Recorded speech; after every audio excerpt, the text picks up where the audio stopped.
तो आज हम पढ़ेंगे टेपवर्म, उसकी लाइफ साइकिल और जो उसकी बॉडी का स्ट्रक्चर है एंड उसके जो ऑर्गन्स हैं एंड बॉडी पार्ट्स हैं उनके बारे में हम सब कुछ पढ़ेंगे। तो सबसे पहले हम टेपवर्म से स्टार्ट करते हैं। टेपवर्म आपकी प्लेटीहेलमिन्थ्स की थर्ड क्लास है, सिस्टोडा।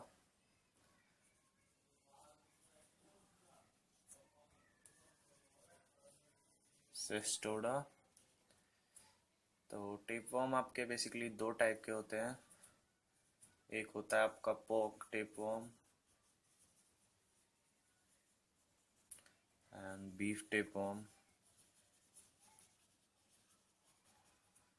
तो पोक टेपवर्म होता है, इसका जो सेकेंडरी होस्ट होता है वो होता है पिग, बट बीफ टेपवर्म में वो होता है काउ।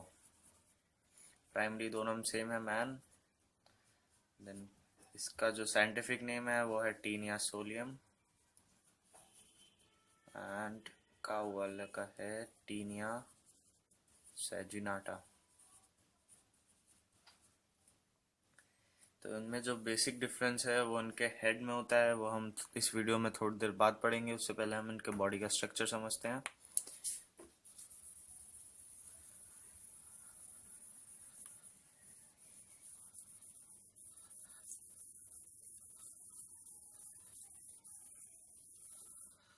जो आपका टेपवर्म होता है उसकी जो बॉडी होती है बेसिकली थ्री पार्ट्स में डिवाइडेड होती है। Scolex, neck and strobiles. Scolex आपका बेसिकली हेड है एंड स्ट्रोबाइल्स, स्ट्रोबाइल्स बेसिकली आप अगर एक टेपवर्म को देखें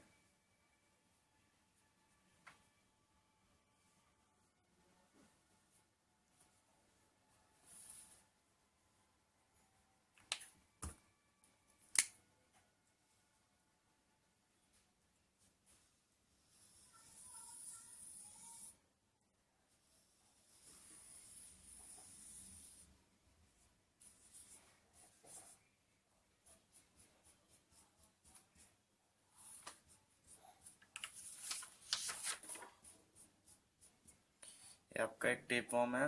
ये बेसिकली उसका हेड है, ये आपका स्कॉलेक्स, ये नेक एंड ये आपका स्ट्रोबाइल्स। स्ट्रोबाइल्स बेसिकली इसके जो बॉडी सेगमेंट्स हैं इनको हम स्ट्रोबाइल्स कहते हैं। स्ट्रोबाइल्स के ईच सेगमेंट को हम प्रोग्लॉटिड कहते हैं। देन प्रोग्लॉटिड्स आपके थ्री टाइप्स के होते हैं। पहला है आपका immature proglottid,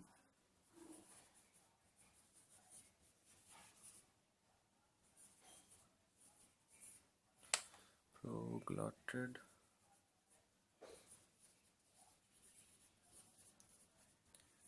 then mature proglottid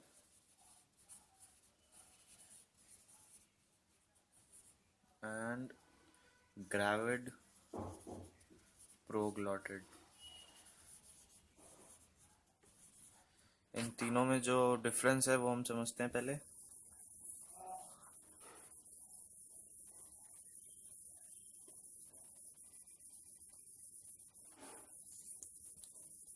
जो आपका इमेच्योर प्रोग्लॉटिड है, इमेच्योर,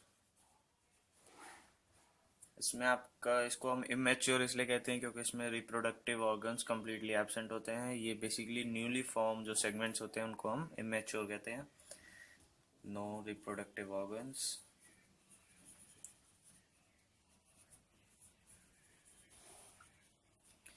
देन मैच्योर प्रोग्लॉटिड, इसको हम मैच्योर कहते हैं क्योंकि इसमें अब रिप्रोडक्टिव ऑर्गन्स डेवलप हो गए हैं। देन जो थर्ड है आपका ग्रेविड प्रोग्लॉटिड, ये बेसिकली इसके अंदर आपका डीजेनरेटेड रिप्रोडक्टिव ऑर्गन होता है। अगर हम एक ग्रेविड सेगमेंट देखें, ग्रेविड प्रोग्लॉटिड, तो कुछ ऐसा दिखेगा। इसके अंदर आपका प्रेजेंट होता है ब्रांच्ड यूट्रस। इसके अंदर आपके एग्स भरे होते हैं, रिचली फिल्ड एग्स, बहुत सारे। ये आपका एक ग्रेविड प्रोग्लॉटिड का सेगमेंट है। ये आपका ब्रांच्ड यूट्रस एंड ये एग्स। सो जो ग्रेविड सेगमेंट्स होते हैं ये आपका एपोलाइसिस शो करते हैं, मतलब जैसे ही बनते जाते हैं ये आपका जो बॉडी का एंड होता है, जैसे कि हमने स्ट्रक्चर बनाया था, तो एंड में ये देखिए ये आपके प्रोग्लॉटिड्स डिटैच होते रहते हैं बॉडी से। सपोज एक टेपवर्म है, यहाँ पे जो बॉडी का एंड होता है यहाँ पे ग्रेविड प्रोग्लॉटिड्स होते हैं, ये एपोलाइसिस शो करते हैं, धीरे धीरे अपने आप डिटैच होते हैं। तो बेसिकली इसमें जो एग्स होते हैं वो डिटैच होते रहते हैं, ये आपका बॉडी के बाहर आते हैं, देन इसके आगे ये इसकी लाइफ साइकिल शुरू होती है। देन ये आपका ग्रेविड प्रोग्लॉटिड हो गया। हम एक मैच्योर प्रोग्लॉटिड का सेगमेंट देखते हैं।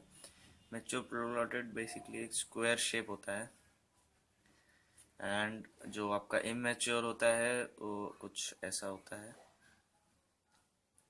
मीन्स इसमें इसकी जो विड्थ है वो लेंथ से ज़्यादा होगी, इसमें लेंथ और विड्थ बराबर होगी, और इसमें जो आपकी लेंथ है वो विड्थ से ज़्यादा होगी। देन हम इसके स्कॉलेक्स का स्ट्रक्चर देखते हैं।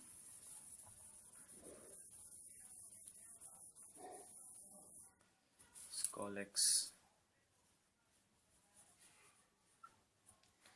स्कॉलेक्स जैसा कि हमने शुरू में पॉक टेपवर्म और बीफ टेपवर्म देखा था, हम दोनों के स्कॉलेक्स को स्टडी करेंगे।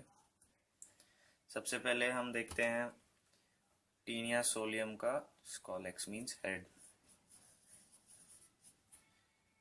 ये देखिए आपको, ये हम बना,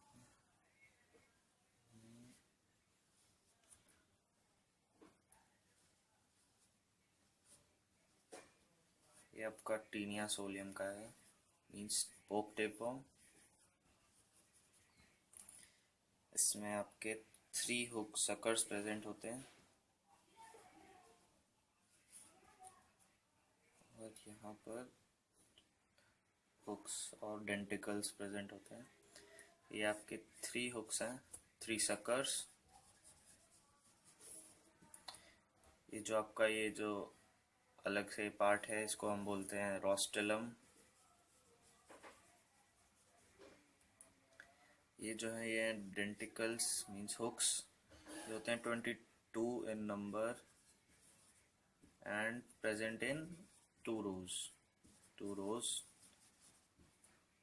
ये आपका टीनिया सोलियम का जो स्कॉलेक्स है उसका स्ट्रक्चर है।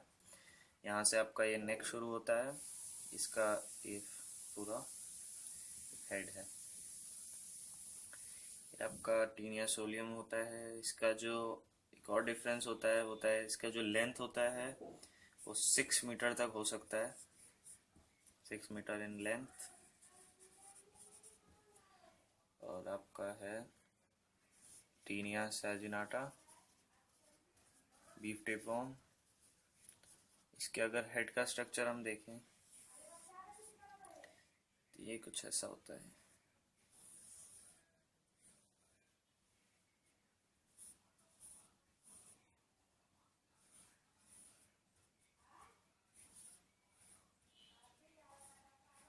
इसमें आपके 3 सर्कल्स हैं एंड इसमें कोई हुक्स नहीं होते। टीनिया सैजिनाटा का जो बेसिकली लेंथ होता है वो आपका 8 to 10 मीटर्स होता है, मींस बीफ टेपवर्म आपका लॉन्गर होता है। समटाइम्स ये आज तक का जो हम देखें अगर रिकॉर्ड तो 25 मीटर तक ये लंबा हो सकता है, आज तक का जो सबसे लंबा लेंथ मेजर किया गया है वर्ल्ड रिकॉर्ड। ये आपका स्कॉलेक्स का स्ट्रक्चर हो गया। अब हम इसका लाइफ साइकिल समझते हैं।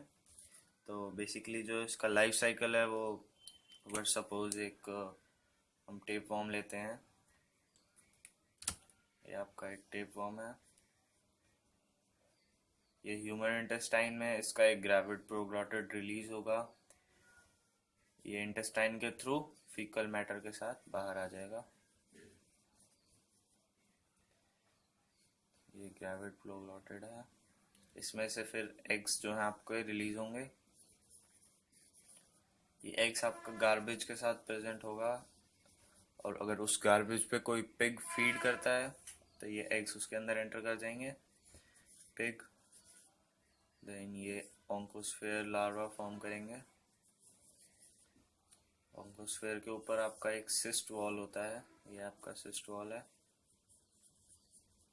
तो जैसे ही ओंकोस्फेयर अब पिग के अंदर एंटर होगा, उसके इंटेस्टाइन तक पहुंचेगा, तो इसकी जो सिस्ट लेयर है वो डिसॉल्व हो जाएगी।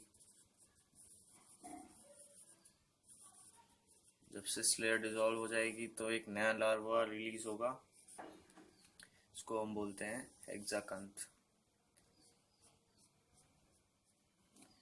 ये है हेक्साकंथ। इसमें 6 टीथ प्रेजेंट होते हैं। ये आपके टीथ हैं 6। तो ये जो टीथ होते हैं बेसिकली जो पिग होता है उसके इंटेस्टाइन को पेनिट्रेट करते हैं।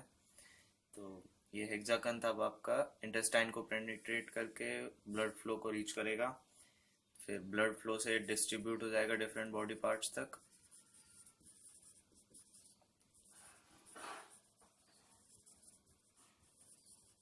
बॉडी पार्ट्स जैसे स्केलेटल मसल्स तक ये चला जाएगा। वहां पर जाके ये अपने आप को एंसिस्ट कर लेगा। एंसिस्ट करके ये बनाएगा आपका सिस्टी सर्कस। कुछ ऐसा होता है सिस्टी सर्कस। जब सिस्टी सर्कस आपका इन्फेक्ट कर जाएगा, जब हम कहेंगे कि वो पॉक इन्फेक्टेड है। इससे पहले पॉक में कोई इन्फेक्शन नहीं था, इसके बनने के बाद वो इन्फेक्टेड हुआ है। अब अगर इसी पॉक को कोई बिना अनकुक्ड पॉक कोई खा जाता है ह्यूमन, तो ये ह्यूमन में एंटर कर जाएगा। ह्यूमन में एंटर करेगा, ये इंटेस्टाइन तक पहुंचेगा, सिस्ट वॉल डिसॉल्व होगी, डाइजेस्ट हो जाएगी। फिर 6 मंथ्स के बाद ये कंप्लीट टेप फॉर्म दोबारा से बन जाएगा। देन ये पूरी लाइफ साइकिल दोबारा रिपीट होगी। तो इसमें आपके बेसिकली 1 और 2 एंड 3 लार्वल फॉर्म्स हैं।